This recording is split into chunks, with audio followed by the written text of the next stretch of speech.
na pena nga pena mamba ba plainte bo compter na bino nga mikolo te na pena exact na pas ni kilo so na bi fait c'est que c'est un criminel on va t'arrêter oui mais il faut arrêter Maïs Tchibangu. Il a nommé quelqu'un dans l'inspection générale à finance, quelqu'un qui est peu recommandable. Moutoyo, Azako ya auprès de l'entreprise, entreprise bon fout à 15 millions de dollars, ngana kitisi na 3 millions, on laisse nga mo eloko, à côté na moi si na ye, atindi ndeko na ya ko mbongo na kombo na ye pour que ya kitisa ndeko na nga. Et la fraude fiscale. Et la fraude. De faut bakanga ye. Suka na kokanga ya mbangu kutu. Na zui matière, na yego luka matière. Na zui allié contre Alingeti. Na peine allié contre Kaza. Na la pena. Pena. Non yo maman bunde yo matière. Na so bo bunde ça fait c'est que na lela bino fort. Na pena. Fait c'est que lo balanga ni bilan négatif. Obengi Maïs, obengi Israël. Négatif. Peter Chani. So il a attaqué Nicolas Kazadi. On a la preuve. Israël Moutombo. Ce qui est commis à attaquer Alingeti, on a la preuve. Maïs Tchibangu. Ils ont menacé Maïs Tchibangu de mort. Ils ont soutenu. Ah, bah, Foundagé déjà dans le parquet. Pour un dossier. Escroquerie. Un dossier, homme d'affaires, Morobo. Eh, vous avez papa. Maïs Tchibangu, bêta biloko. A eu déjà problème. Blanchard, né na monde né mambe kende. A eu déjà problème.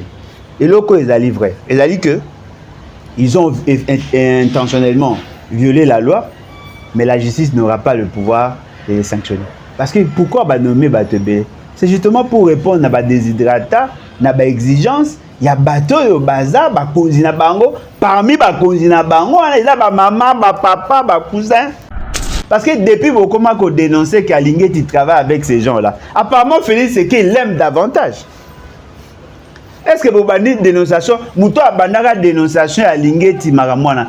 Na o nga yebi c'était Israël Mouto. O nga na yebi na dit mais Israël a un contrat chez Alingeti, non? C'est o nga na yoka ki Alingeti azo travailler na ba journaliste proche de l'opposition na yoka ngo pas Israël Moutombo. Quand il était en conflit avec Patrick Lokala, Peter Tiani, loba ke tu bazo soutenir soutenir Alingeti mais beaucoup soutenir Félix Sekedi. Si vous opposez au service à Félix Sekedi, mais vous avez s'entretuer bino na bino, vous avez dénoncer. Nga azo se perdre bino vous en conflit, pour que vous aurez information. Il faut yo dénoncer ça, ou dénoncer Alingeti, ou dénoncer parce que nga na ebisala ti corrupteur azana kati ya mafia. Suka na mafiosi. Wana chaki yango na archidi ki mfo. Na ebisio Alingeti suka na mafiosi ko za na idée. Ngam na bandara. Kala. Yes. Papa, tala bien. Ngam na lobela mamba Alingeti kala. Na qui contrôle Alingeti? Il est en train de vous duper. Au moins il ba photo na ba vidéo ba on ba wala ki sawana ka tema ka ozo mbongo. Na lobela ngo kala. Quand on a ba archive na yo tam super na lobe pa na. Na lobela ngo kala déjà ba 2022 2023 je pense 2022. Na lobela ngo déjà parce que il y avait de soupçons. Batumso abiki ané ko tcha bango pression na mbongo tout ça il a facilité c'est qu'il a dit ngapi na yokara ba information là mais moi quand j'en parlais peut-être qu'il y a la contre nga mais dites-moi un peu Félix Sekedi lui-même a basé son action sur deux personnes Nicolas Kazadi et Alingeti. Nicolas Kazadi ils ont maximisé les recettes ba matisi budget à 16 millions Alingeti combat la corruption ceux qui yo ont détruit Alingeti et que Bamsou va détruire Nicolas Kazadi. Vous tous, vous détruisez Félix Sekedi. Il n'a pas de bilan. Alingeti a été recruté par Félix Sekedi, mais Alingeti était au service des entreprises qui minoraient leur bilan contre nous. Tant qu'on a le Union sacrée, c'est un cartel de criminels. Quand le mensonge prend l'ascenseur, la vérité prend l'escalier. On a promis, on va donner les jeeps aux députés. Il y aura des jeeps.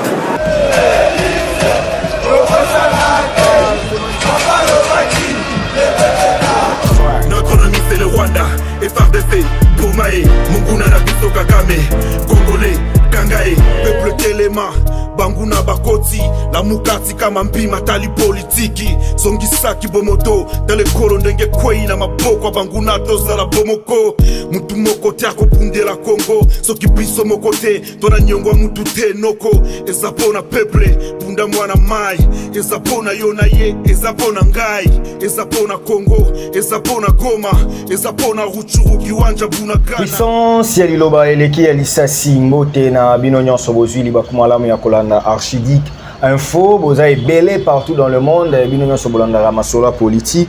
En tout cas, ce nouveau mois ya juillet to pesi bino encore mbote pe to tombeli bino sanza elamu na bino nyonso bozolanda biso. C'est vrai que depuis début à mois to zalaki vraiment en contact trop na bino lisusu te. Moi 3 jours to moi occupé mais lelo tozongi pour nous présenter bino ce nouveau numéro. En tout cas, j'ai le réel plaisir de vous recevoir à notre invité qui n'est d'autre que la personnalité politique de notre pays, le président national du parti politique Levons-nous et Bâtissons, Alain Bolodjoa Ibola. C'est avec lui que nous allons essayer de réfléchir sur les Congo. Nous allons brosser les actualités. Comme vous le savez, il y a pas mal d'actualités, notamment au sommaire déjà. Il faut savoir que nous parlerons du torchon qui brille dans l'IDPS entre les secrétaires généraux du parti Augustin Kabouya Chilumba et de l'autre côté c'est Dr Etienne Longondo, cadre de l'UDPS, qui rappelle à l'ordre à son secrétaire général que les partis sombres déjà, il doit chercher à préparer comment les échéances de 2028 vont se dérouler. Selon Dr Etienne Longondo, dans la lettre ouverte qu'il a envoyée à son secrétaire général, il y a un problème de mégestion au sein de l'IDPS. On va parler des prétendus détournements parce qu'il y a la contradiction et moins belé. Dans le Sénat, bureau d'âge, il y a Kinwelo, Toyoki qui va détourner mon. Mais Batupe et Kinwelo va bien s'engager à cause bon et bimagité. Ça va quand même nous envoyer de réfléchir un peu. Aujourd'hui, qu'est-ce que nous disons à propos de la guerre de Kivu? Village des a toujours récupéré. Qu'est-ce que nous, dans notre politique, tous en mesure, il y a que ça là, en tout cas, Mamoroloba. Eza Ebele tout au long, il y a émission Oyo. Alain Bolodjoa est notre invité de ce jour. Papa Alain, Mbotenayo. Mbotende Koyangai, Mbotena Balandi. En tout cas, merci beaucoup pour l'opportunité. Bonne santé. Oui, ça va. Santé, ça madame, bien que le pays va très mal. D'ailleurs, quand Nazwa qui m'appelle, je crois, à 3 ou 4 bandes de lobby. Tu as une bonne santé, santé, ça malade, le pays va très mal. D'ailleurs, comme bien le roi, moi, hymne national, je ne le fais pas parce que je manque à dire. Nazako Lobayango, justement, pour vous alerter. Mon épisode, tout ça va trop bien en balanceur d'alerte. Nous sommes de la lignée Lumumba. On a peut-être une longueur d'avance par rapport à certains, à la lecture à certains événements. Tout ça qu'on lançait justement pour vous mettre en garde. Le roi mais a vraiment message toujours lancé bino pour que vous allez alerter quoi. Le pays va très mal. Alain Bolodjoa, passeport jusqu'à les unités. Ouais, passeport les unités. Malgré moi, début à l'action au bandaki. Ah, passeport les unités. Passeport les unités. Nazoka Sony, que ça l'action pour mon intérêt. Ah, okay. Le quoi na messana ko bundela batu, na bundela batu. So mutu mort da peine courage à bundela nga. Exactement. La dernière émission to sala ki batu babenga nga balobi surtout on va venir témoigner Jacquemaine que ata ondima mambo belete mais côté humain au monde que moi mutu babelo kwa yem ta remis l'intérieur. Pourquoi pas ko aborder ezate ki ba somba yo tonini ko ça démarche non citoyenne mais le roi hier na bo monta ko comprendre que aux victimes il y a une injustice. Ou peut-être que prédécesseur na yé à cause de la base. Bateau ba yebi ba yipse.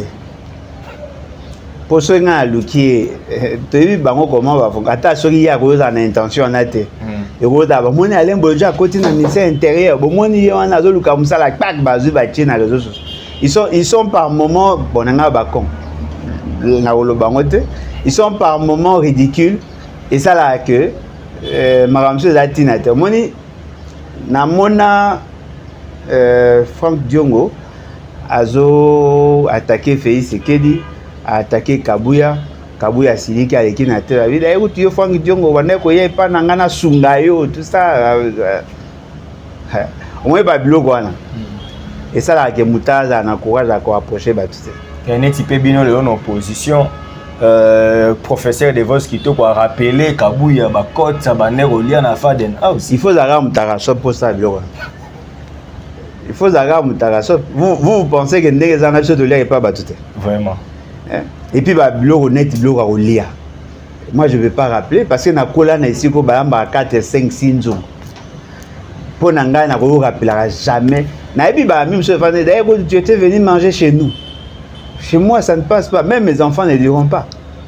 Ouais, ils ont bloqué. Et d'ailleurs, ça n'a rien à voir avec la politique. Rassemblement de l'opposition. Ouais, ils ont bloqué à ce point. Tu as l'ivresse du pouvoir, l'ivresse de l'aide, des commissions, Kabuya a manqué, Batou. Oui, pas bon. Non, mais pour nous rappeler Kolia.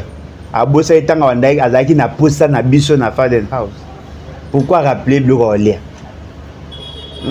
Blocolia, ils ont un valeur, n'a beaucoup Blocolia, ça passe. Mais ce qu'on a,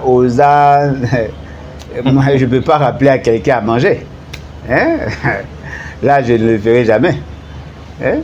Donc, dès que il faut apprendre pour se rappeler au père. Ce n'est pas intéressant. Parlons politique. Tout le bilan. Oui, au moins, c'est vrai. Mais quand on imagine pour rappeler Kabuya qui a Olia, il ne pas na Bino. Pas fier par rappeler Bino un jour. Borenda peut rouler à mi pandé pas maman Marthe par exemple. Bon moi tu as débat on est comme débat des caniveaux. Moi je pense que je ne suis pas ce n'est pas mon élément en fait. Les prétendus hommes d'État qui discutent sur la nourriture. Ils sont na Congo. Na habité sur Yokata na Somalie mutumo tu étais venu manger les riz chez moi. Je ne pense pas. Ça c'est pas la politique ça. Alain Bolodjoa, on reste à la présidence. La présidence, l'action est allée, le délégué Batou, dans l'économie du climat à Brazza, oui, l'environnement est belé. Et là, on a félicité. On a le photo, nous vivons. C'est aussi la bonne culture d'accepter les gens, surtout qui y solo. Nous sommes convaincus dans la réflexion là-bas. Vous avez la connaissance, l'initiation de la recherche scientifique, c'est clair des pensées. Un scientifique a un domaine qui a approfondi mais moi yebi obeta ma solo environnement bela lelo oyo mambu ya économie du climat eza na Brazza oyo président c'est délégué Batuna est-ce que ekoki peut apporter une solution na mamba Congo awa surtout développement même situation en guerre oui j'ai écrit un livre on a recommandé à Batebe Batanga.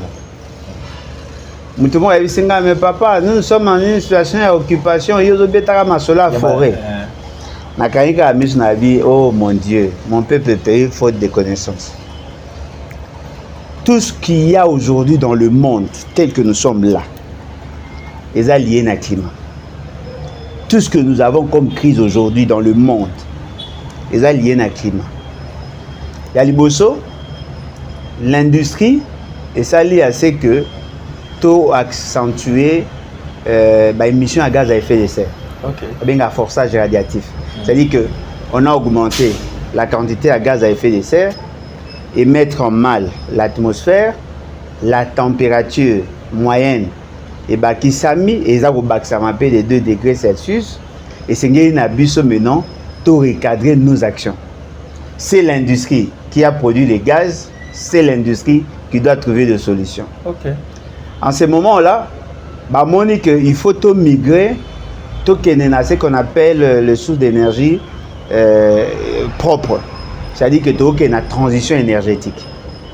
La transition énergétique, et c'est que abandonner la source fossile, de quoi le carburant, ou ils ont augmenté le gaz à effet de serre. Il faut tout le casco la source propre.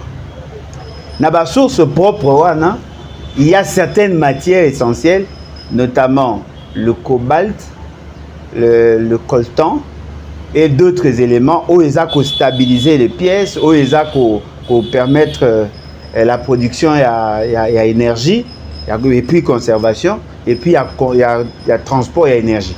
Parce que sur le cuivre, ils allaient substance, il y a macas pour dans le temps de sa courant. Ces matières-là sont chez nous. Ok. Tous en grande quantité. Vous voyez maintenant les liens. Alors, au niveau international, on a deux approches. Il y a Liboso, la préservation de la biodiversité. Il y a Mibale, la problématique climatique. Les deux sont liés. Les pays qui ont des espaces verts, la forêt en fait, doivent préserver pour capter les gaz à effet de serre émis par l'industrie.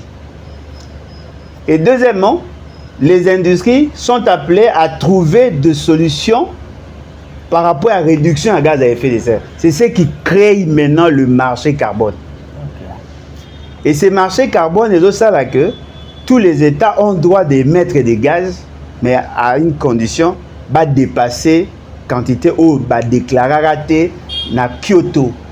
Parce que nous avons signé un protocole de Kyoto vers les années 1990. Et ça dit qu'il faut tout respecter la déclaration de Bissoan. Le pays où Bazali a fortement industrialisé, Bazak a respecté les limites de Anate. Bazak a kende au-delà. Si le pays où Bazak a émettre moins, il y a droit d'émission à gaz na bango, na ba pays industrialisé. Mais cela ne suffit pas. Il y a un transition énergétique, c'est-à-dire que tu quitter la source polluante, tout qui est vers la source propre, énergétique propre. Et les technologies, c'est-à-dire que nous sommes en amont comme en aval de la question climat. C'est là, c'est ce qui justifie la guerre entre les États-Unis et la Chine. Ouais, la Chine. Et la Russie est derrière la Chine avec les autres pays qui ont créé BRICS. Et de l'autre côté, les États-Unis. Parce que ce sont les deux grands pollueurs. La Chine ne veut pas réduire les émissions en gaz à effet de serre parce que le développement en dépend. Les États-Unis peuvent dire que le produit, la Chine va nous dominer, il faut peut-être produire. Il y a une guerre, il y a parce que on va émettre 51% en gaz mondial. Et les technologies futures, les technologies écologiques, matière qui aura le contrôle de cette situation. La Chine veut avoir le contrôle, les États-Unis. Or, les États-Unis avaient tourné le dos au Congo. TKK, actif minier na bango. À une certaine époque, 2016-2017. Ce qu'on va remarquer que le fait que abandonner le Congo pour que sûr que il y a matière première minute, va remarquer que le fait d'avoir tourné le dos au Congo, ça a permis à la Chine de connaître l'essor sur le plan économique. C'est comme ça ils veulent rentrer. En rentrant, ils créent des conditions à guerre. Au moins, mais ça l'effort, vous comprenez, vous ne pouvez pas traiter la question sécuritaire sans parler du climat. La politique, c'est vrai, vous avez connaissance, mais il faut que les écologistes Bazali. Parce que les partis écologistes à Congo. Bazali. On va concentrer sur Kagame. Bazali. Il y a un spécialiste, d'ailleurs c'est un Congo. Didas Pembe. Non. Didas Pembe est spécialiste. Didas Pembe est président à parti écologiste. Il n'est pas spécialiste de formation. Nazolo est spécialiste, c'est lui qui a fait le premier l'approche écologique et économique. Abosa na kombo na mara komba batakala ba ne Congo ba politicien kala. Kombo ne koya. D'ailleurs c'est mon azali mobile ya Niès nanga. OK. Na kamwane na bosa na kombo na to mone pe to kami, je crois c'était samedi. Azali kine. Bon, en fait na bosa di koya. Ekoya. En fait, le problème est ali biso tozali un géant forestier. Vous voyez? Sokotali, le bassin du Congo est la deuxième grande forêt après l'Amazonie. Ouais. la bassin du Congo, on a plus de 200, près de 210 millions d'hectares. Il y a forêt. Bisoto, on a plus de 145 millions d'hectares. Si on a une classification à 6 pays à bassin du Congo, nous sommes en première position, avec plus de 60%. Après Bisso, ils ont Congo-Brazzaville. Ils ont Congo-Brazzaville. Tu sais, Congo-Brazzaville est en troisième position, ils ont 11%. Deuxième année. Devoir na pesi bat. Botanga livre nanga bo comprendre. Na kopesa pe matia nyo sute pour livre ici là. Faut bo sombati. Na mona pas ce que tu commango 4 ans. Hein? Procurez-vous de cet ouvrage na tanga yango. Bo somba livre. Ko bisa pe bango te batika na ndambo wana. Bo somba eza ngo na Amazon, eza na Armatan, eza na Fnac, toutes les librairies à Mindele ou ba français ça. Alain Bolodjo qui toi maintenant la science revenons. Te nazo ya wana. C'est que le problème est que Biso toi premier, mais c'est le Rwanda qui attire la vedette et le Congo, Brazza qui attire la vedette sur la question du climat. Vous savez pourquoi?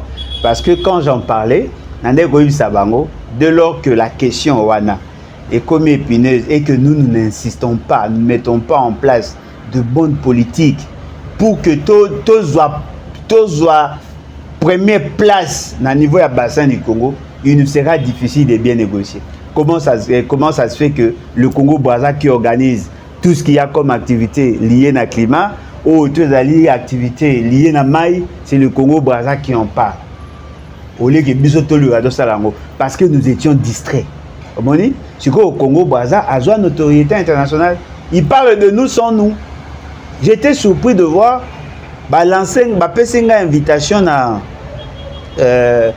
UNESCO. UNESCO a fait une invitation à participer à une conférence sur le réchauffement climatique lié à Makambo. Il y a des pays, des îles où on connaître toutes sortes d'inondations et tout ça. On réfléchit sur le climat, sur le rôle de la forêt. Dans la salle, je crois qu'il n'y avait que 5 Noirs dans la salle. Et sur les 5 Noirs, il y avait 3 pays qui étaient représentés.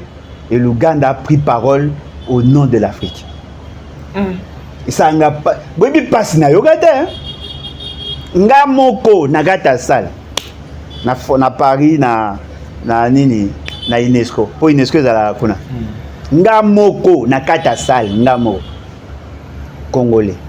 Mais je n'avais pas droit à la parole parce que je n'étais pas officiel. Osons imaginer, c'est-à-dire qu'il y avait possibilité, une activité de 3 jours. Le fait seulement qu'il n'y avait pas de per diem. L'État congolais s'est intéressé à une parce qu'il n'y avait pas de per diem. Mais c'est là où on prend des décisions. Et les gens étaient surpris de me voir là. Na Kansakutu, Nani Kerwin Maïzo. Alors tu es venu en tant qu'équipe. Mais je suis allé chercher, mais où sont les officiels? Oh, on a posé une question sur les officiels.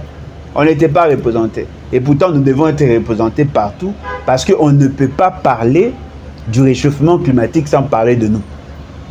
Alors, le quoi à Congo-Brazza, le président a compris, voilà. Et nous sommes premiers. Félix Tshisekedi avait fait une déclaration disant non, voilà, n'a convaincre Batouba, la communauté internationale, sur 1,5 milliard. Je tiens à vous dire, ça a été négocié à Copenhague en 2009. Kala! Et on a coûté bon. Et on a coûté un chômeur. Kala 2009. Ça a été négocié. Et puis Mbongo Wana est qui destiné pour la Chouapa. Na parc à Virunga, il y a parc il y a Salonga. Ce n'est pas il y a repès à Mbongo na Batunyon sur Mbongo en pays ya Giu Ndambo ya. Il y a un temps en Kabila. Félix. Na COP 26. Félix Ndambo ya après. Giu Bameli. C'est que Blanchard Londolé, il y a mené des marches dans l'association au Loba-Resut, hein? Loba, au Banga. Voilà. Alain Bolodjo, quand même, si Félix Tshisekedi n'attend, on a évalué Rimbongo, mais le fait qu'il y a Ndimi, les sous RDC, Kokende na sommet, il y a Brazzaville, il y a Oyo, Azana esprit. Tant il y a récupérer pouvoir dans le bassin du Congo. Vous avez nommé Maman Bazaï, juriste. Mais juriste, il y a droit forestier, droit économique, droit forestier, droit minier. Papa, si vous voulez bien négocier sur cette question, il faut qu'il y ait des spécialistes en économie de l'environnement. neti ba Stéphanie Mbombo wa démissionnaire ah il y a ça économie économie du climat na c'est économie de l'environnement bon le quoi ba le bilan ndimaka ba banda na IPC après aussi ça rapporte le quoi ba le bilan ndimaka o na c'est na choix bo so na wanga na IPT so na lo bani hein ezana ndeko moko na akoma mingi asala mingi anazo bosa ko mona endeli ezaka ba kombo ya ba papa oyo ya ba Congo ba yebana boye ba politicien bon mbonde ko ya bambadu ba takala ta batu pena ba politicien bien akala ko mona ko ya ba politicien kala ya ba diomi ba Kisombe diomi les pères diomi te ya violer te qui a kumwisi na ba violer te Dieu moté ba papa na bango ba papa ba Kisombe ba papa ba diomi ba papa wana mais Kisombe wana pa bana politique après ouais comment les goya na o ça dit bien c'est un problème personnel. Yo mo sali démarche awa wa ko la c'est important pour na Congo. Non mais c'est important mais cette fois-ci toi monsieur Bala tu participes à kaka. Tu participes à kaka. Vous pouvez savoir solution. Tu biso participer à biso t'organiser ilo malongata. Tu participes à kaka. Comment moi na misato ya famille azo convoquer réunion yo kenda yo mo ko convoquer yo ya. Tu participes à kaka. Comme si moi na ndako munene. Ah mais oui aza ndako munene po aza discipliné yo za désorganisé ka ko langwa ko mela masaka. Tu participes à kaka, c'est pas intéressant. Allez Bolodjoa, je reste professionnel cher monsieur, je sais que Borosili qui là peut-être que vous comprenez sans sa question mais la question o euti plus na batebele ba bengaki. Tourner la biso Alain Bolodjoa. Alain Bolodjoa. Balobina tuna yo soki Tchad na biso tozwa des solutions mamba mai. Parce que bazo soupçonner ba affection mingi Tchad des opesa président na biso. Affection ou infection? Te babi affection bazo décorer ba ça mam. So bato ba bengi ba bito zo soupçonner makambo mai. Ponga na tanga livre ya Modeste Mutinga que je salue, la guerre des eaux aux portes de la RDC. Nazaka na baptême na sombango na tanga na comprendre mo mbebela à l'époque ba sénateur Flore Bandu bazalaka wana et ba betaka mo masola ba guerre na biso na Tchad pona mai. Parce que ba bindeni Tchad ango akomi pays ami makasi boy. Est-ce que bo résoudre déjà dossier mai bati ko landela fleuve Congo po ba lobaka na anglais sénateur Flore alobaka ke azaka na conférence mo ba loba ata ba boyi to ozwa ngo kaka. Ouais 2032. C'est cool. Bo bongisi déjà mama mai. To bongisa mama ndeni. Ceux qui d'ailleurs Félix qui était déjà d'accord. Azaki d'accord quand il y avait un problème entre l'Éthiopie, l'Égypte, le Tchad, tout ça. Lui, il avait pris le postulat à soutenir l'idée à sala yango. Bato batelemelaka yango mingi à l'époque bien avant lui. D'ailleurs, c'était Didas Pembe, Ndundu Bononge. À l'époque, il était ministre de l'Environnement. Batelemelaka yango. Mais le gouvernement avait tendance à reconnaître l'idée à la communauté internationale et plus précisément Bazaki derrière le Tchad. Ce qui est vrai, le Tchad a reconnaître avancé à désertification.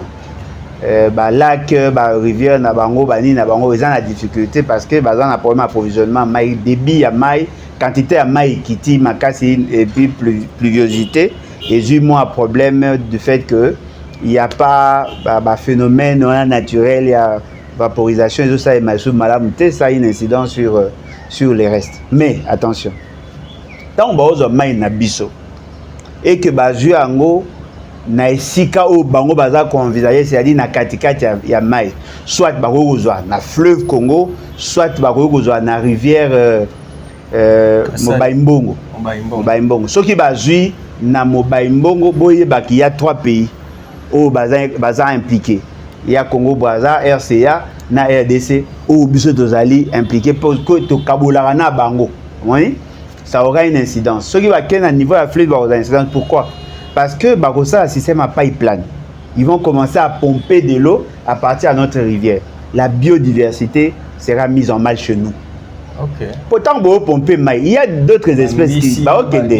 Et puis, les débits à maïs qui Les débits à maï kita. Or les débits à maï wana des autres ça c'est que notre maï est à l'entretenir. C'est vrai qu'on a plusieurs affluents où ils ont quoi alimenter les fleuves. Mais pour ça c'est beaucoup kozwa en amont maï et vous avez un problème mingité, mais en aval et vous avez un problème. Ça peut aussi avoir une incidence sur notre barrage et tout le reste. Il y a biodiversité. Donc les gens biloko yo comme une décision légèreté. C'est le monde entier en dépend. Parce que dans mon livre, j'ai démontré qu'il y a un lien entre nos rivières, nos fleuves et notre végétation.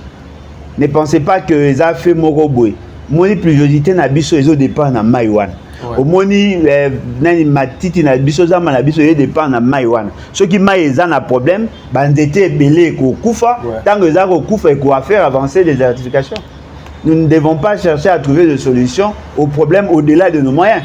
Alors, si la communauté internationale pense que nous devons impérativement soutenir les pays où ils sont en difficulté, ils doivent prendre notre eau en aval.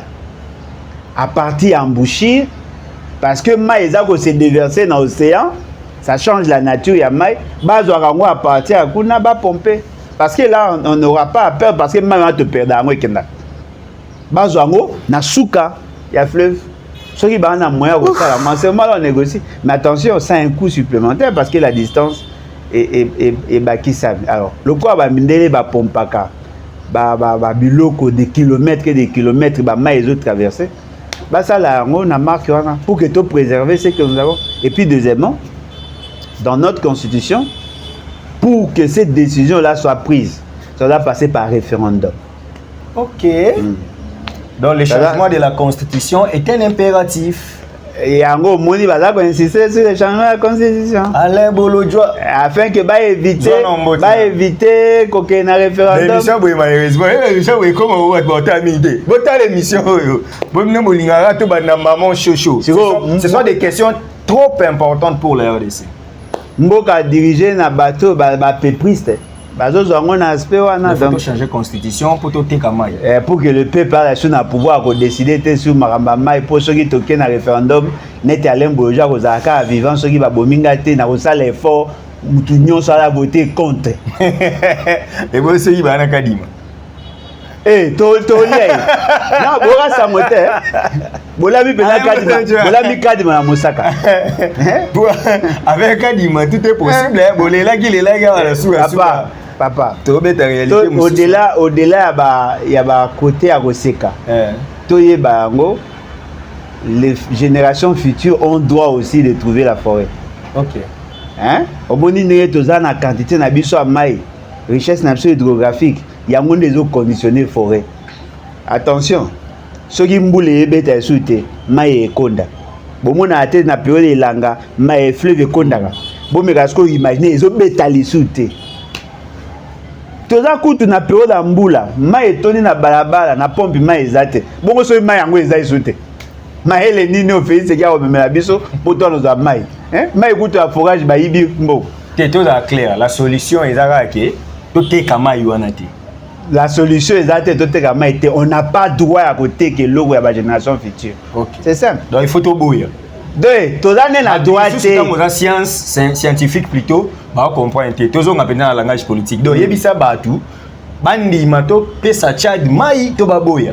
Ceux qui bondimi ko pesa Tchad mai, ezaka loko otika na bouteille moko ya mai pour melayona mwasi na bana pendant 2 jours. Le quoi voisin mora na difficulté au pesi au biba no ba vivre kaka nzamba osonga mbule ebet bo so mbule betite. OK. Les messages moi netinga zara so ina na sako mi mora loso mes enfants d'abord so commis 6 na ebi que 2 jours ba olia en attendant lukane na ko kaba. Le message est passé. Pour ça mamba bible était au pesi prophète aux aboso prophète on va lukuta. Yo faut là ba venir na Tchad. Avenir Alain Bolodjoa. Peut-être un avenir ya président Bokassa. Tu as comment va venir ba président Bélé ba président Kuluna ba venir nous ces là. Ba otiko ko débaptiser on ba tie ba kombo ba tumsus ba tie ba musicien comme ça. Ko pesa mtu kombo na avenir zaka o copier na bourgmestre. So copier na bourgmestre ta ba ba tombalba elongwa déjà comme tabulei. nde tozalaka na batombal bay nde babokasa nde tozalaka ni batie pa venir Alain Bolojo bakotia so na mbona na pesi so kaka bayibisi kaka bayibata mbonga forage ata mibayimisa na kosomba komba venir ata na France mamba forage na ya sima parce que mais tu bango azopesa ba révélation ebele boye bien faut pesa révélation na inga batayi nyosa ke ba pesa ba révélation avant ça na yena nunga linga ko respecter moi hiérarchie ministre de l'intérieur ndenga convoqué ki ba gouverneur mibale wana Kiabula na Daniel Bumba kwa sana ba wana po ba viola ki constitution bon ya respecter constitution na article te zaka pona ibat kasi yenda veiller sur la constitution amoni que des gouverneurs wana ba nommer 20 personnes en lieu place de 10 personnes ya nga bingi ba tuna ba base légale et puis ba nomination ya 10 so ya tuni ba ngo ya en tant que nan mokonzi na bango za mokonzi na bango. Ok, na matière wana ministre intérieur ye mutazo landela azolandela wana domaine nini na matière nini c'est ça en fait le problème au moins les wana la décentralisation ça na attribution ouais mais la décentralisation ça na attribution na mais attention il y a des questions ils ont relever na compétence exclusive de l'Assemblée provinciale il faut que tu peux ça la réforme ba limite à ba compétence na bango au risque ya ko ça la empiètement c'est qui est vrai. Il faut être un délinquant pour soutenir l'idée il y a des commissaires généraux. D'abord, pourquoi la Constitution et même la loi portant fixation à principes fondamentaux à libre administration de province ils ont insisté sur le nombre de membres du gouvernement. Parce que c'est scellé. Ils ont scellé. Ils ont dit que oh non, la latitude n'a pas décidé. Le lobby est coquille collecadiste. Ça, c'est la loi qui le fixe. Pour fusionner, ce qui est au salaire 7, ce qui est au salaire 5, tu es dans le bon. Parce que le lobby, le ministre, va excéder les cadistes. C'est-à-dire, va payer plafond. Ce qui va commis 11, tu violes la Constitution, tu violes la loi.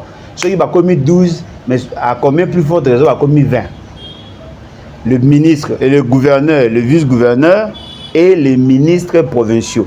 C'est ça le gouvernement. Il y a un examen ici car le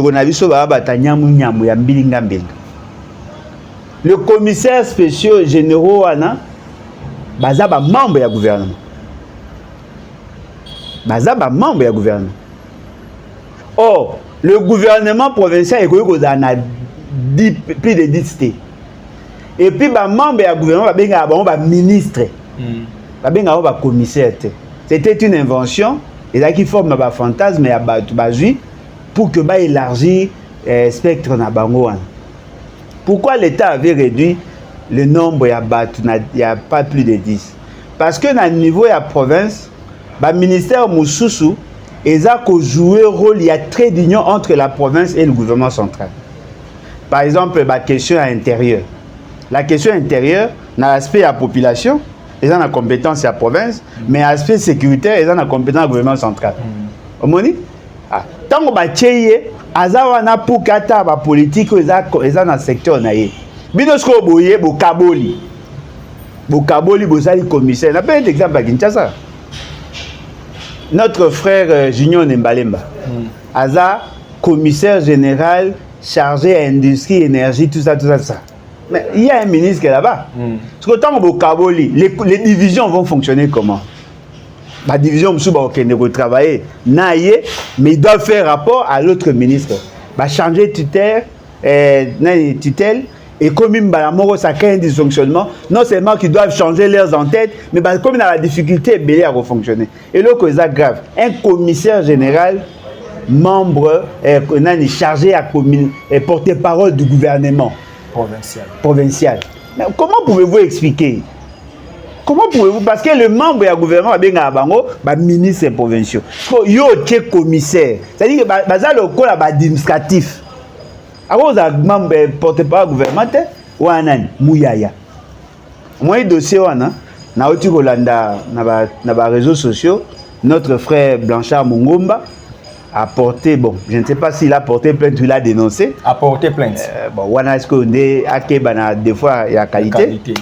Mais du moins, il a le quoi de dénonciation, a mis en gros dans le niveau de la cour d'appel, je pense. même cour d'appel, cour de cassation, parce que c'est une décision administrative. Même on a cour de cassation pour que à mettre en exergue l'inconstitutionnalité à acte wana. Bako ko izoyango, bako ba que défaut à qualité ba rejeter. C'est probable. Yeba yango d'abord il aura un problème, lui Blanchard nazo prophétiser nazo bisao déjà parce que monsieur a aigle c'est moni libanda. D'abord elo ali bosso a un problème. Ton chef du parti a tendance à soutenir tout ce qu'il fait, ce qu'il fait. On l'a remarqué nous tous. Et puis à Mibale, Moutouana a outi na appendice, na bantraille, ya beau fils naïe. Oza de ana dekpokoso. Soit ba olongolo kalate ou soit ba privé ou ba vivre. Mais c'est qui est vrai, démarche scénario est logique. Na kata nouvelle élan. A eu déjà problème Blanchard né na omona né mambe kende. A eu déjà problème. Et loko ils allaient vrai. Ils allaient que ils ont intentionnellement violé la loi, mais la justice n'aura pas le pouvoir de les sanctionner. Parce que pourquoi ba nommer Batebe? C'est justement pour répondre à ba déshydrata, na ba exigence, il y a bateau yo baza ba konzi na bango, parmi ba konzi na bango, il y a ba maman, ba papa, ba cousin.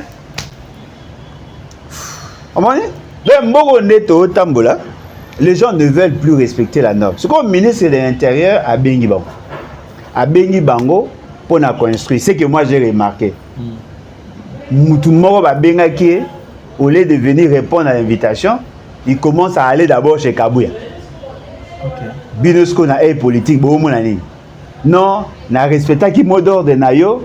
Mais tala mutunayo azo convoquer ngazo changa pression, il faut que na longola ngoyo lobindene ah tika na même pas mère yemo abine na osala obenga ya olangi ya obangisa ye mais wana obindera za la rate tout ça oh ya ko ke na epane otuna ka mingi te ba okato signal tango akokende pas mère pas ebise dada bishi ouais tout ça tout ça après les qui Kabuya Muluba yondolobi.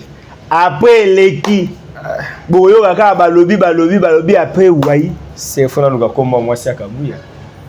Non, Lucas so ngoyeba. Na ebieta. Je ne sais même pas que ça est normal. Mais mère peut goza mère ya mérite. Bon mère ba ko maman ma rebelle. Et vous appelez mère ya mère de la vie. Et vous avez mère ya mai. Et vous appelez mère ya mai. Alain Bolodjoa, ah ça c'est vrai. On comprend en tout cas, mon gouverneur en haut, ça fait quand même mal. Sony, mal ouais. Sony, batu ba inconscient ou ba zuibo conscient n'enga mabe yo mawa. Sony. Mais Daniel, scientifiquement, ça monte à côté na yo. Scientifiquement. Un économiste. Il y a moi aussi économique, a bakisa personnel comme Platon. Ça c'est la science. Vous ne savez pas que Bachara 10 notamment aussi pour réduire les charges publiques par rapport à la gestion de la province. Ceux qui battent 20 multiplié par 26, ça fait combien? Hein? Ceux qui battent 20 par 26, ça fait combien? On est dans les 520, non? Bon, moi, si nombre la rationalité voudrait assez que vous réduire le nombre de Maïs Tubang. À lobby aligné ta porte-voix, il faut battre ça. Maïs Tubang. Porte-voix de voleurs et de membres de l'Union sacrée. Non, il n'a pas dit ça. Baki Saka porte-voix de voleurs. Voyez, il y a banda ba investigation, il y a mutaloba mamba kayemba. Awa, na mboko yo. A bien comprendre, on dirait Vital Kamel soit en Assemblée nationale, il y a un problème. Pourtant, on a loba mamba kayemba, il y a un des salariés qui est caméra télé mélango jusqu'à ce qu'il y ait un journaliste d'investigation, bamibé taratolo. Qui a amené des solutions à Congo à l'époque? Est-ce que Kazadiana qui a pas Ngambong qui m'a corrompu? Est-ce que la famille Kabila na Kazadi Nicolas n'a pas Ngambong son na Kabila na Nicolas? Mais lui il a dénoncé ces choses. Pourquoi cette fois-ci quand on a dénoncé Alingete, Batbazolo Bakepo azo côté là na bipo na Alingete travailler en opposition. Botala essentiel il y a ba communicateur na ba journaliste oyo bazaka contre Félix Tshisekedi. Baza bato ba futa mare pas Alingete. Pas Alingete. atangi penza liste ya ba confrère na biso bango mo ba miyebi ya tanga ki bango nommément o ba bazara ba surtout ba ela katumbi bato mingi ba finga ka pouvoir bato mingi ba chaîne na bango tout ça bango nde bana ba contre pas Lingete. Qu'est-ce qu'Lingete fait? Il y a sa structure à présidence. Pourquoi il y a ça là en connivence na ba opposant? Donc pour na ndeko mai Stibangu Gilles Lingete travaille pour l'opposition mais à cause ça Félix Tshisekedi a rolongwa na 2026 après on le bakena manda ko tanga miyibi ba banda ko kanga Eza Tshisekedi mutaibaka. Donc lui il dénonce déjà. A dénoncé ndenge Lingete azo sala na ba opposant, ba journaliste, ba opposant à journaliste azate. Ba journaliste c'est proche de l'opposition. Ouais. Et puis à lobby il y a za ko dénoncer comportement à Lingete. Et puis à lobby que à Lingete a tort na makambo ya forage na makambo ya comment on dit il y a détournement il y a finance publique il y a mamba lampadaire et consort. Alors tout Kenesco tout ça on se tout classé on se en ordre. Il y a Liboso et Mai Stibangu. Bon tout qui n'a passé na mingité. Ah ouais, soutien Félix Tshisekedi, n'est-ce pas? En soutenant Félix Tshisekedi, on suppose que tout ce qui est bien pour Félix Tshisekedi doit être soutenu par lui. C'est ce que moi je comprends.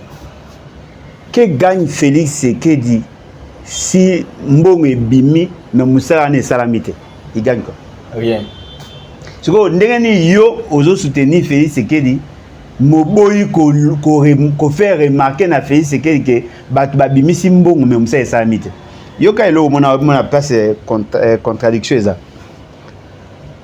Alobi makambu ya lampadaire eza lukuta marché ezalaki régulièrement pesamaki régulièrement dans l'entreprise telle misala ezalaki koavancer ezalaki problème ya kokotisa yango et tout ça et après aye kolakisa bino ndenge baéquipement wana ekoti bacontener ekoti abi voilà bao balobaki mingi yango. Supposons que ceux qui va dénoncer raté il y a un gars qui est neni qui mbongo ebimaka ya lampadaire ayebaki yango.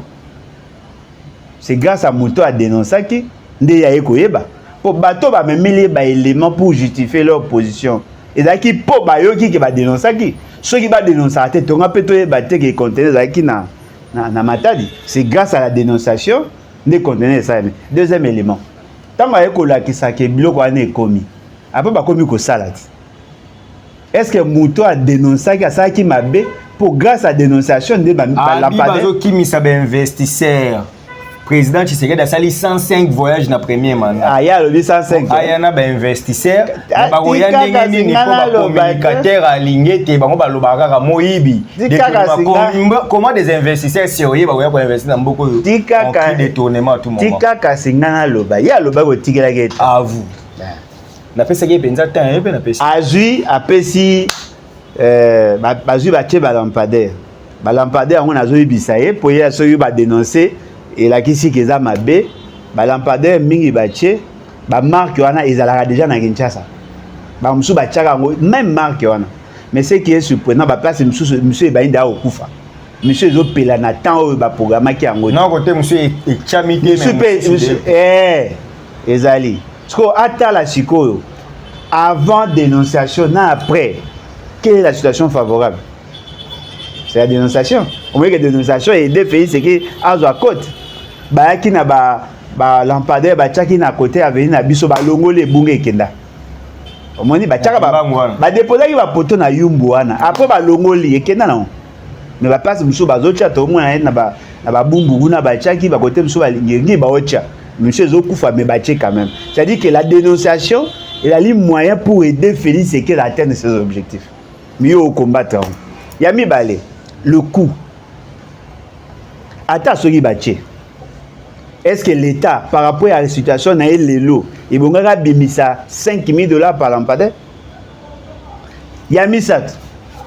Lingete travaille pour le compte de l'opposition ou travaille avec l'opposition. Probablement parce que Félix Tshisekedi n'a plus confiance au pouvoir. Parce que depuis beaucoup qu'on dénonçait qu'à Lingete travaille avec ces gens-là. Apparemment, Félix Tshisekedi l'aime davantage. Est-ce que vous avez une dénonciation? Mouto a bandara dénonciation à Lingete Maramwana. Na o nga yebi c'était Israël Mouto. Oh, ngana yebi. Mais Israël a un contrat chez Alingeti, non? C'est oh ngana yoka ki Alingeti azo travailler na ba journaliste proche de l'opposition na yoka yango epa Israël Mutombo quand il était en conflit avec Patrick Lokala, Peter Tiani, loba ke batu bazo soutenir soutenir Alingeti mais bako soutenir Félix Sekedi. Na yoka ngamba liboso na yoka epa na ye. OK. Donc encore Alingeti babomana 1 mois 2 mois babongami pour intérêt mo boye si faut ça mutu mabe basangani. Non, ceux qui va bunda ba cause commune basangana. Mais Alingeti azali mutoyo aza homme de confiance à Félix Sekedi. Ceux qui ba journaliste wana basalaka en faveur ya Alingeti par ricochet comprenant qu'ils sont au service de Félix Sekedi. Si vous posa au service à Félix Sekedi, mais vous avez s'entretuer bino na bino, vous avez dénoncer. Nga azo se perdre bino vous en conflit pour que vous aurez information. Il faut yo dénoncer ça, ou dénoncer Alingeti, parce que nga na ebisala corrupteur azana kati ya mafia. Suka na mafiosi. Wana chaja ngona archidique info. Na ebisio Alingeti suka na mafiosi ko za na ide. Ngam na bandara. Kala. Yes. Papa, tala bien. Non, mais le béa Alingeti kala. Qui contrôle Alingeti? Il est en train de vous duper. Au moins, il y a photo, il y a vidéo, il y a qui s'en a gâté, il y a Zamboro. Na le béa kala. Quand on a archive, na yota, on se peut dans le béa na. Na le béa kala. Déjà, 2022, 2023, je pense, 2022. Na le béa déjà. Parce qu'il y avait de soupçons. Batumso Abi qui en est coaché bango pression mbongo tout ça il a facilité c'est qu'il a dit ngapi na yokara ba information là mais moi quand j'en parlais peut-être qu'il y a la contre nga mais dites-moi un peu Félix Sekedi lui-même a basé son action sur 2 personnes Nicolas Kazadi et Alingeti. Nicolas Kazadi ils ont maximisé les recettes matisi budget à 16 millions Alingeti combat la corruption ceux qui yo osent détruire Alingeti et que Bamsou va détruire Nicolas Kazadi. Vous tous, vous détruisez Félix Sekedi. Il n'a pas de bilan. Nicolas, ce qui a Alingeti à Mouibi, Aza corrupteur corrompu. Il n'y a pas un mot que c'est Félix Sekedi qui porte la responsabilité. Et naturellement, il n'y a pas de bilan. Parce que vous le voyez que vous êtes en train de lutter contre la corruption. À ça, les révélations graves. Là, peut-être, il y a un élément dans le côté. Mais Alingeti, avant qu'il ne soit inspecteur général, abandai côté ka ba service naé auprès de l'entreprise talent ba émission de ça na yo abeta masola raoudi ouais na ça lien na dossier ya oh nani muto ya Nozi Mwamba. OK so il peut retenir la vidéo na démontrer bino comment le réseau mafieux s'est créé avec Raoudi oyo ko créer Robank. Na bana déjà qu'on a kisanga na expliqué déjà nyonso wana il vient consolider davantage ma position. Alingeti a été recruté par Félix Sekedi mais Alingeti était au service des entreprises qui minoraient leur bilan contre nous.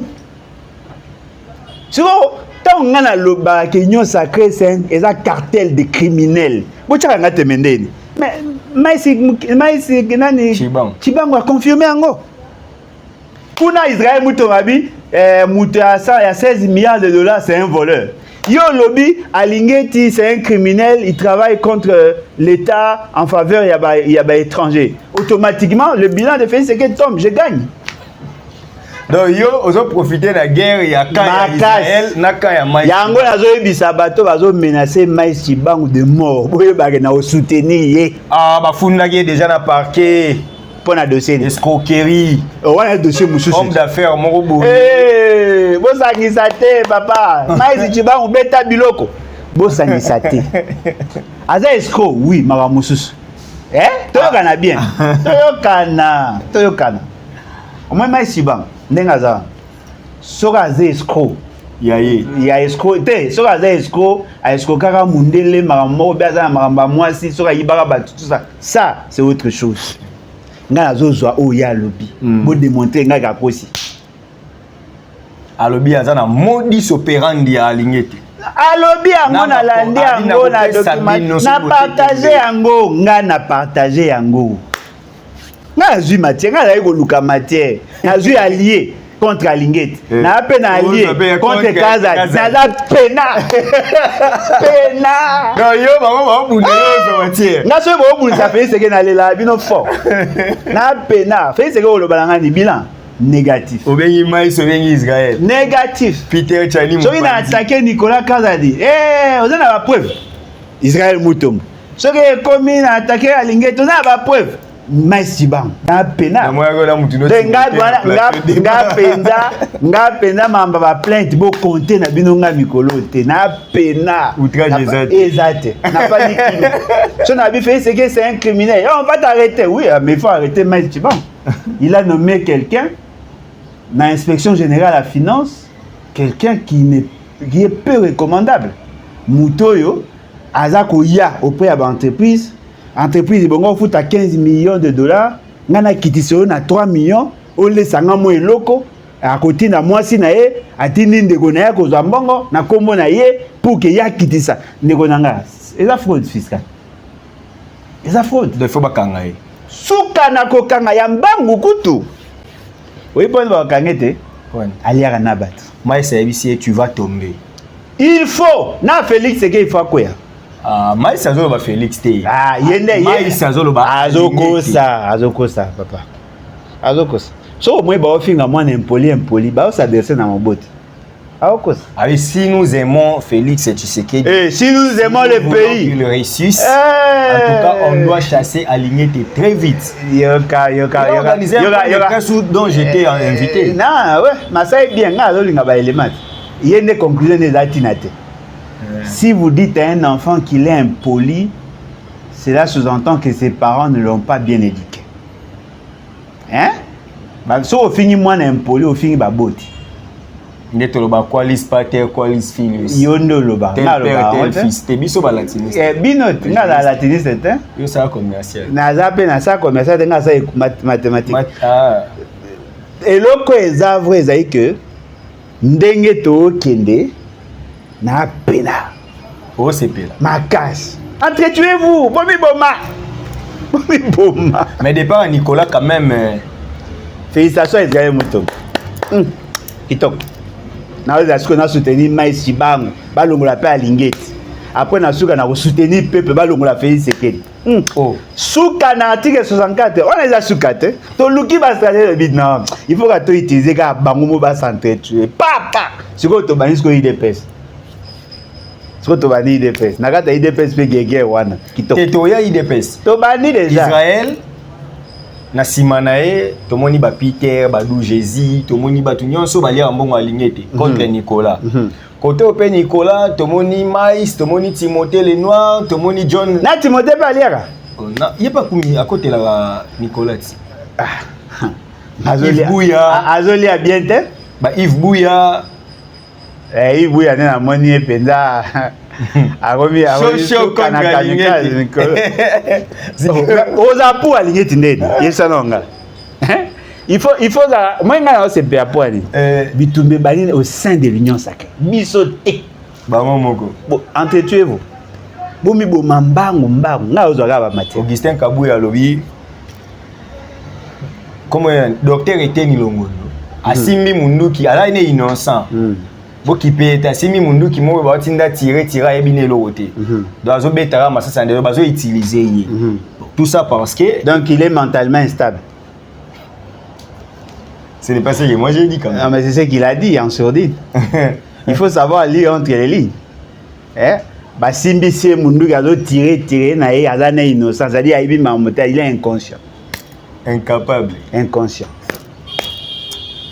Le bana. Et dès le monde reproche à Augustin Kabuya de la mégestion du parti, une dictature au sein du parti. Kabuya se prend un peu, n'écoute pas les gens, une frange des combattants. Baza Penza déçu, donc Kabuya doit revoir sa façon de diriger, sinon il dépêche Ezo Koufa, ce qui va salir Kengete.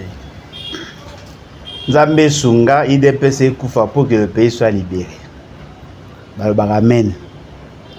Non, le bamen. Ah, ce que yo lingi bonheur à PPT. Partia Bakiozo Bomango. Zambé Sunga, il dépêche Koufa pour que le pays soit libéré. C'est ça notre souhait. Ndegonanga yeba yango. mais c'était ni Longondo. Alors le bara poisa mutaï des pes. En réalité, ces messieurs devaient être arrêtés. Dans le pays Missousso na yebi, ils pouvaient même être pendus. Pourquoi je l'ai dit? On a déclaré coronavirus à Epanabiso, n'est-ce pas? Épidémie à coronavirus. Dans l'épidémie à coronavirus, il y a qui avait des morts en cascade et la ville de Kinshasa était atteinte. Il fallait maintenant trouver des moyens pour que tout pallier dans la situation. Nous avons introduit des dossiers au niveau de OMS avec la Banque mondiale. Ils ont accepté de nous financer à 366 millions de dollars. Ça, c'est caisse et solidarité. Cette caisse et solidarité est mobilisée 27 millions de dollars. Le premier ministre de l'époque a mis ici 10 500 000. Et Teddy Longondo a dit à ça, il y a 3 millions et quelques. Le coordonnateur, il y a Task Force Jacques Kaembe. Jean-Marie Kaembe. Jean-Jacques Kaembe. Jean-Marie. Jean-Jacques. Mouyembe. Et Mouyembe. Okay. Jean-Jacques Mouyembe a joué 1 million et quelques dans la cellule. Bref, tout ce que nous avons dépensé, il est 105 millions. Pour y avoir dans l'ère Corona, dans l'ère Ebola. Ce qui est épidémie, c'est que Ebola n'a pas ça. Elle a 10 500 000 dollars au dépenser. Mbongo et Pesaramaka na Banque mondiale 366 millions. Jusque là, tel que nous sommes là, on n'a jamais rendu les rapports. Il y a en 2020, maman Bazaï ba betara message mo. Wana na lamuka. Tant que là conscient, ta betara le quoi. 366 millions. Et là nyongo to foot, ça fait partie à 10 milliards, to comme dans 11 milliards. 10 milliards de dettes au beta les sur la dette publique, ça fait partie. 360 millions. 300 Colongo latin, 366 millions. 6 millions déjà sur bapé sibiso. C'est tout ça au ibité dans bon normal. Tenga be nga pesa ante za obé ça va via. Il faut zora mbongo malem ko zora mbongo yo so simisi miyo obeba. Non beba te. Yendo zolo. Tu n'as fait c'est au à comité. C'est moi et comme bélo comme alengele. C'est la baby. Nenge tozali awa, ces messieurs devaient être en prison. Était-il le monde? Il devait être en prison, il a été arrêté, il a été interpellé, non? Ouais. Et après, PC liberté provisoire. Et nous apprenons qu'il va déclarer non-lieu, faute de preuves. On a évité comment ils ont fait. Le procès, ils a dit que il n'a pas, il a même, il a, voilà, c'est ça les termes. Il a été classé sans suite. Donc, c'est là sous-entend que il y a un problème à ce niveau-là. Il y a un zongi koloba. Il est pas me soutenir. Naoki va tailler des peurs. Bien, un médecin vétérinaire, un médecin vétérinaire. Oh, mais vous avez un médecin vétérinaire dans le comité. C'est une information. Ouais. Bon, toi, ça na ICC, kuna. Notre ami en commun, honorable ami Simon Koutano, avait réagi à l'objet était ne peut pas donner une leçon de la gestion car lui-même sa gestion est catastrophique. Gestion à Wapi. Je crois qu'il y a un ministère. Oh, mais est-ce que gestion gouvernement et tant que il y a parti pour la CGA quand même. Non, mais gestion il y a gouvernement en réalité devait être en prison. Ceux qui gestionnent les actes catastrophiques, c'est-à-dire que le fait pour lequel l'andela la justice est allé avérer, en réalité, il devait être en prison. Alors, la grande question maintenant, comment est-il arrivé à échapper à la justice alors que Moutouya des personnes habillent des actes catastrophiques? La charge de la preuve incombe à celui qui accuse. Pas moi, à lui. Moutouya habillé des actes catastrophiques. Il y a un autre temps sous CGA. Ah, à préciser, c'est comment qui s'est là été. Comment qui s'est là été? Ah, maman, mis en commun, ça l'a été. Ah, tu as ma soeur pays. Ah, donc, n'est-ce pas cartel moro ya ba gang ba criminel à main armée ba sangani ba ouela siko bita problème na ba obundezani ko kabola ba poste. OK ba tumususu ba zuité siko ba zuité ba frustré. Ce qui est surprenant, l'essentiel ba militant il de pèse ba effectivement ba frustré parce que dans la vidéo ba onyo tout ba ça ba tout ba frustré et ça ne date pas d'aujourd'hui. Ça ne date pas d'aujourd'hui. dinosaure a un succès fort. Baza va frustré belé, baza ko bunda entre bango.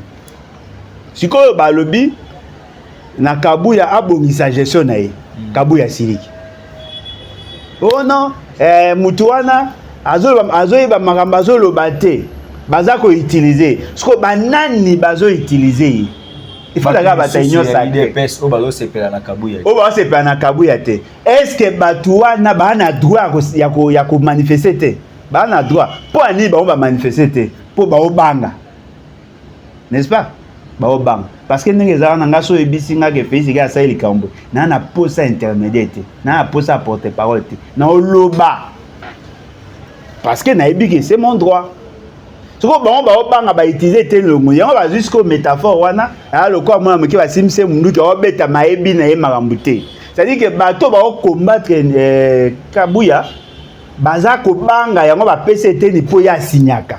Ne ba PC amema fardeau wana. Ce qui veut dire que ces gens-là sont effectivement frustrés et ces gens-là sont certainement nombreux. J'étais en train de discuter dans Mutumuro hors caméra, politicien Kakabi, ça crainte que lobby que les Équatoriens contre Félix Tshisekedi, même c'est de son parti politique, de sa famille politique. Ce qui les Équatoriens contre Félix Tshisekedi, bazala contre les Équatoriens wana, bazala contre yete parce que les Équatoriens, mais bazala contre yete parce qu'il a la légèreté dans sa gestion.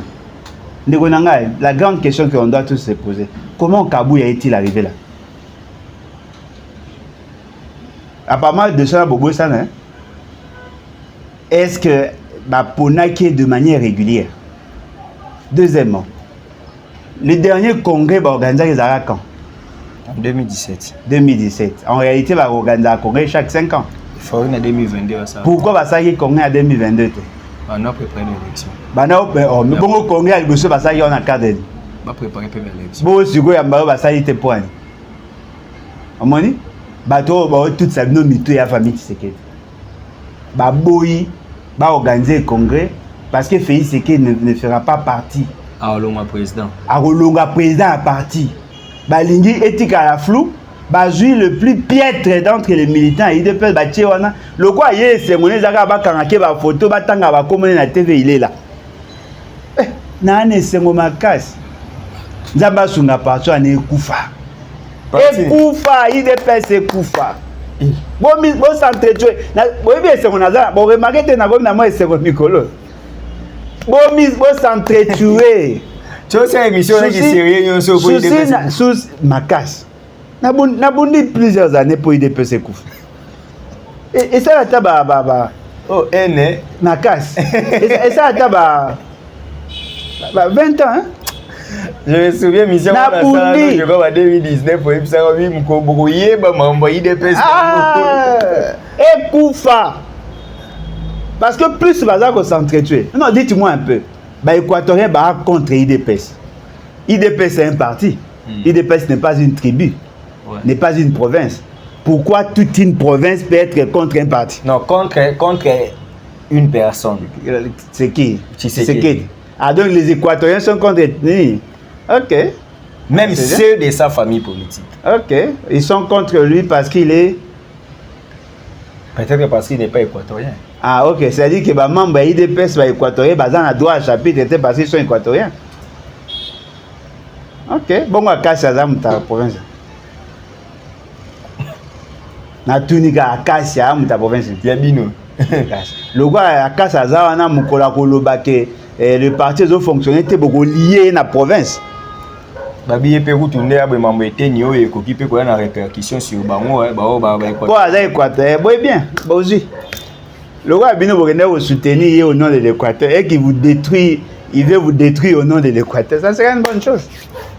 Peut-être que la province européenne a libéré ma mort. Aussi. Lisanga bongangana et Omer Egwaki. Bazo soutenir Papa Jonas Mukamba. On va équatorien. Équatorien va soutenir Papa Jonas Mukamba pour hasard sénateur équateur. Mais mabeka pourtant va nous rappeler que vous êtes des Équatoriens bolinga ngate po naza muluba. Vous supportez kaka. Mais est-ce que mutoka papa mukamba bolinga bo soutenir kapo afanda na kiti aime ça ko baver na e bino bo zora ba décision en son nom. Apa ça lembi te. Ah ça lembi. Alain Bolodjo, on veut chier, parlons du détournement, prétendu détournement dans le bureau provisoire. Binande ba kombo ba prétendu wana le baga après détournement. Bango ba lobi eza détournement te. Ah yo le baga détournement prétendu on kozo compliqué français. Faut naturellement conditionnel. J'ai pas quand même de preuves, mais quand même non ba preuve il y a déclaration baninga. Kasi ba relais Sanguma. Bon, tu bien un relais informatif en réalité. Bandeko ya o azalaki na bureau provisoire avant batia bureau provisoire normalement o batikela ki intérim mais pas bati babi bangonde baza d'accord tende bazo luka ko bebisela baninga crédibilité alors crédibilité na union sacrée bureau ya Kindwelo batikali ko kuta bakuti ata infronté na caisse ya Sénat mais baza surprendre ba otanga bango na ba détournement bakuti ata infronté ils ont fonctionné comment? Ah, c'est ça le problème. S'ils ont fonctionné, ça dit que Bazaraki n'a moins de dotation. Ceux qui vont détourner dotation. Il ne faut pas interpeller, baron. Mais là, au monde des avrais, le rapport, dans les questeurs, il y a Sénat, Aza candidat pour le compte de l'Équateur. Toutes les réseaux, ils ne peuvent pas détruire. S'il est détourné, il doit être sanctionné. Ah, ce jeune homme-là? Oui, il a 30 ans, je pense. Ouais. Parce qu'il va comme c'est président Sénat. Bah, Équatorien ou l'Union sacrée, va soutenir à la présidence. C'est une chambre des sages quand même. C'est vrai. Non, mais il est déjà là. C'est vrai que l'âge n'est qu'un chiffre, oui, mais quand même. Il est déjà là. Il est déjà là. Moi, dans ma politique, personnellement, on a discuté sur l'âge, on a discuté sur la compétence, mais par l'explication morale, il y a Sénat. Il faut la moto à ça la vie. Vraiment. À quoi apporter expérience. Le roi Bangon a union sacrée Batamaï les Bazarami. Il ramasse. Hein? Là, je suis contre. J'ai des points saillants. J'ai aussi la liberté d'opinion. Je suis contre. Moi, j'ai des points saillants. Écoutez. Dixit, l'ami de Camille. J'ai des points saillants. Oui, c'est qui les misori pour dire Équateur.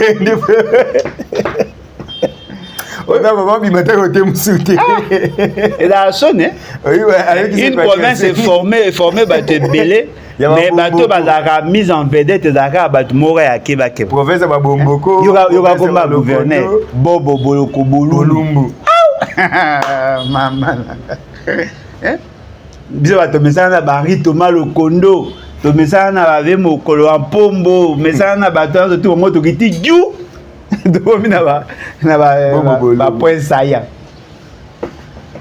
Si c'est vraiment un détournement, qu'est-ce doit faire non, ils ne feront rien en fait. La justice n'existe plus. Ils ne feront rien. Chaque fois quand vous détournez, que vous détournez ensemble au nom du Père, du Fils et du Saint-Esprit, vous êtes protégés. Les gens disent que Costa Moutamba démontre déjà ses limites, surtout par les communiqués où il y a Tchaki pour Nicolas Bimate. Tant Nicolas Bimi, il s'est rendu que Aza Sikoyo na place à fort qu'il ne pèse pas. Ma béga pour le bas avant Baninga. Mais après on va me poser des questions le quoi ils ont innovation. Hein? Notre jeune frère là a né au ça buzz. Il y a un homme d'état à TikTok. Il y a un poste ça buzz. Soka yena mboa après Roluka ça ba bizeti moko ba fantasy mob après na suka comme boxer après tout ça est-ce que image boxer ndé kalaté est-ce que non yebande eza nango ba matuvi quoi mais le est vrai on a besoin d'une justice juste parce que niveau ya détournement za mboko yo vous n'avez pas idée. Bamakamsu to linga kut ko lubango mbala mote po ekoyo ko sala bo pena loyinge bo peto mi bomi na mboko. Détournement et ça mi na Félix Sekedi. Le montant on a calculé à faux dossier, ça est 5 milliards 400 millions. Ah Alain Bolodjo 5 milliards 400. Mamukulu na biso machala bela yango.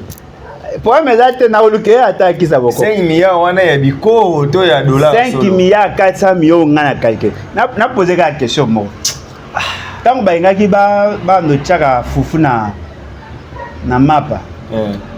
Toujours qui financement. Bad. Et puis ça il faut 40 millions to nos produits manioc. 40 millions. Té nazo le baga. Mbo ngo ezap. Bon mon a déjà est-ce que ça va mapa fufu? 10% à fufu na 4. Té. Même bon ebima ba pesa sur 40 millions. Bon il est géré par qui? Par Félix Seketi. C'est son cabinet qui a géré ce projet. 40 millions déjà. Bazui, ba pesa on pas conseiller principal. Patrick Lokala asaka émission na Jean-Pierre Kaimbe. Ba sekala makasi bo Félix Seketi a ke okosa libenda a kopesa ba tchaka fufu à 10% na fufu na mapa. Au moins eloko wana mutumo a ça droit de réponse. Abi non, c'est un projet sérieux, ba olo na manioc, ba pesa ba 40 millions de dollars. C'est son eux qui gérait. On a reçu aussi l'argent pour produire les riz dans le Congo central. Bon, moni, bon, ils sont belés, non? Aujourd'hui, coronavirus, 366 millions. On a 6 millions, on a été belés, papa. 366 millions. Bon, content, bon, j'ai la certitude. 320 millions de dollars et bima, bah, ça, Dick Hall.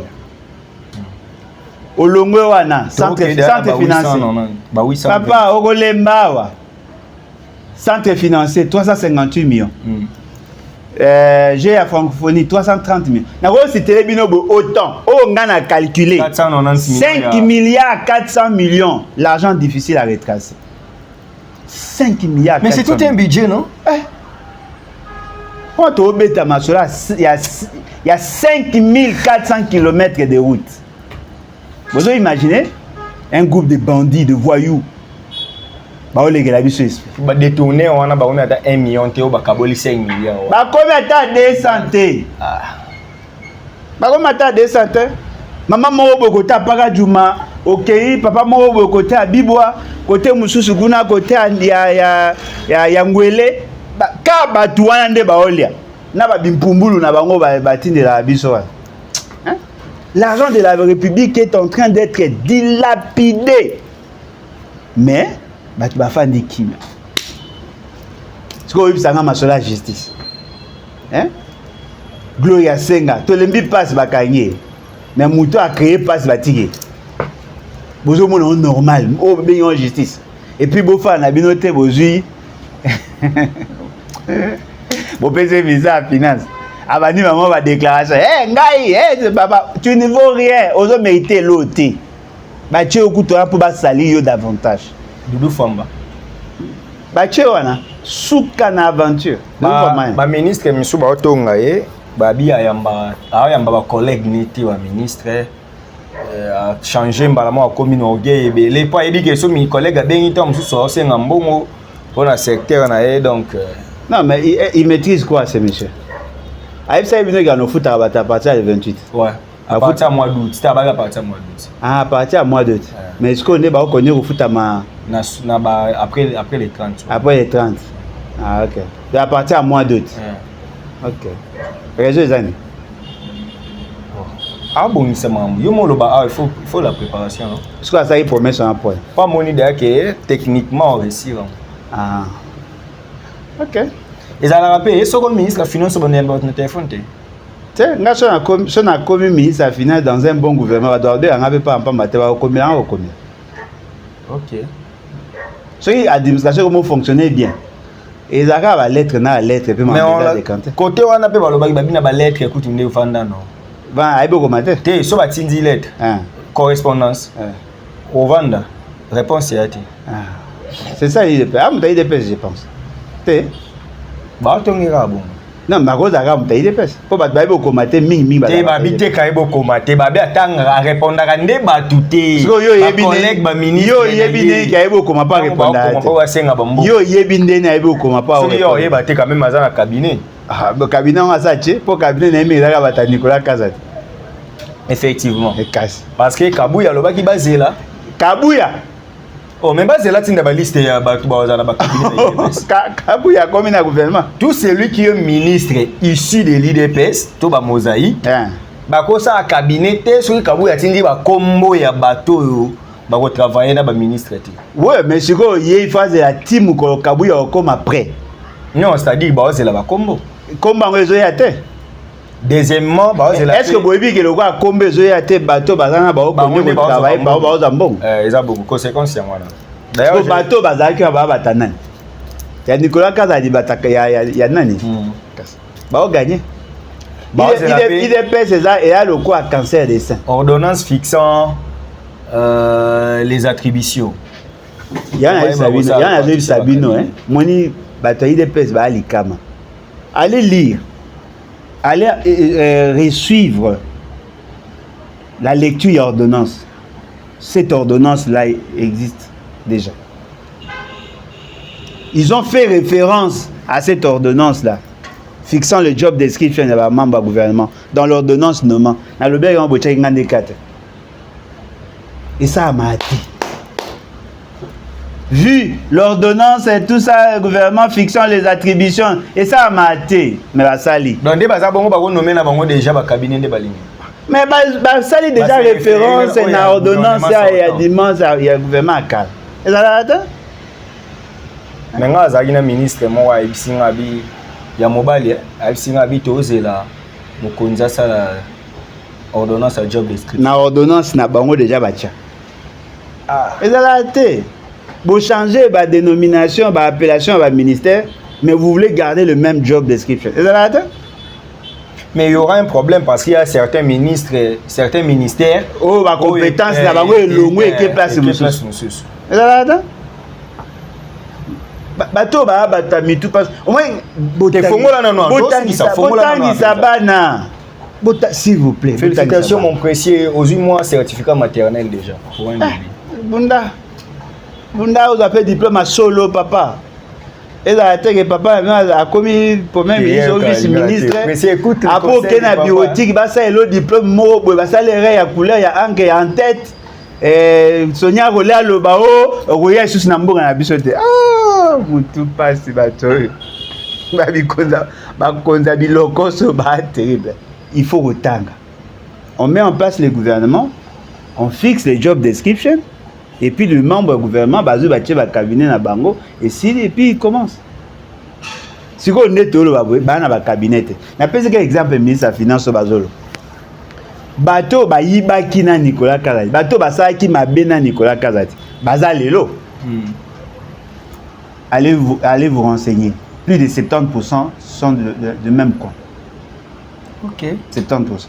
Yes quoi yé. Ministre des finances ba pesi yango na mutu ya chopo. Oh, Fambara muta chopo. Ah, muta chopo. Il faut aza kota ba basoko kuna ba lokele ba tout ça. Aza mutu ya kuna. Mais il va travailler avec des gens qui ont été choisis au nom de la tribu. Il travaille avec. Pas lui faciliter la tâche.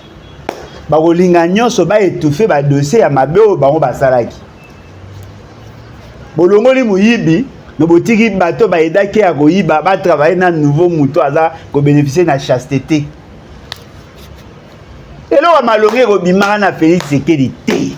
Ata bosangisi banganga nyonso, bobengi ba soi disant ba pasteur ba teka milimo. Bosangisi ba ngonyo tout na stade ba chef coutumier. Ata bosobi ba tono ya ba mai botie ba clean ba homo ba tout ça na kati. Bodinise na kati bobimise na onja bokote na ba kibe.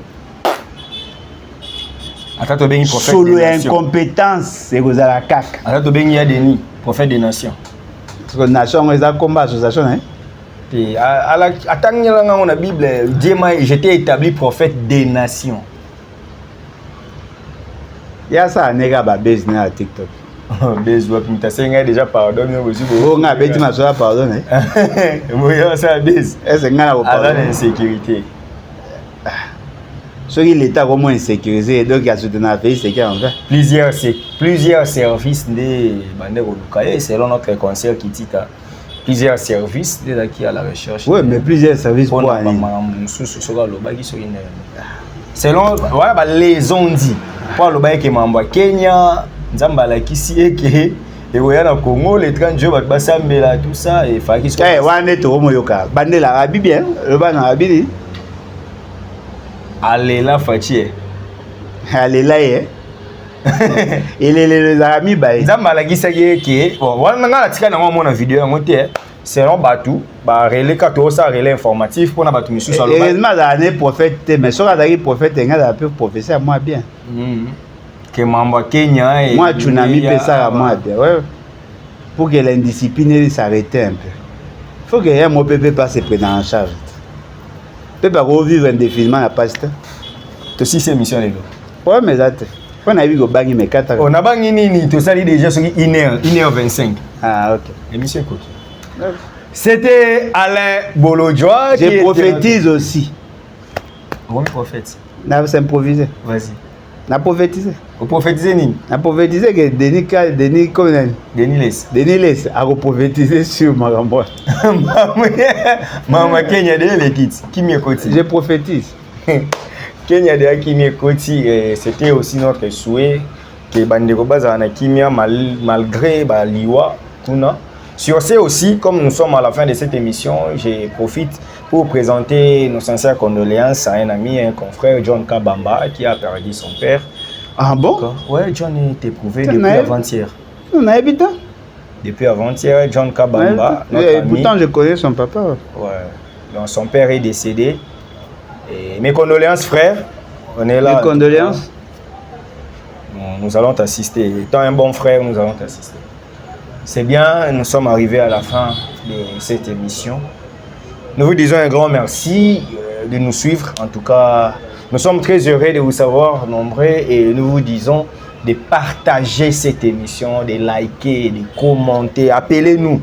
En tout cas, nous avons toujours été disponibles pour vous écouter et mettre en pratique de foi ce que vous nous proposez de bien pour la bonne marche de notre profession et surtout de notre pays, qui est la République démocratique du Congo. Nous sommes à la fin, nous cheminons, nous chitons plutôt en disant peuple congolais, mi bundela. Pour ceux qui mi bundelité, nous t'avons bundela yo azate. Puissance, c'est l'iloba et les qui est l'issassi. Merci.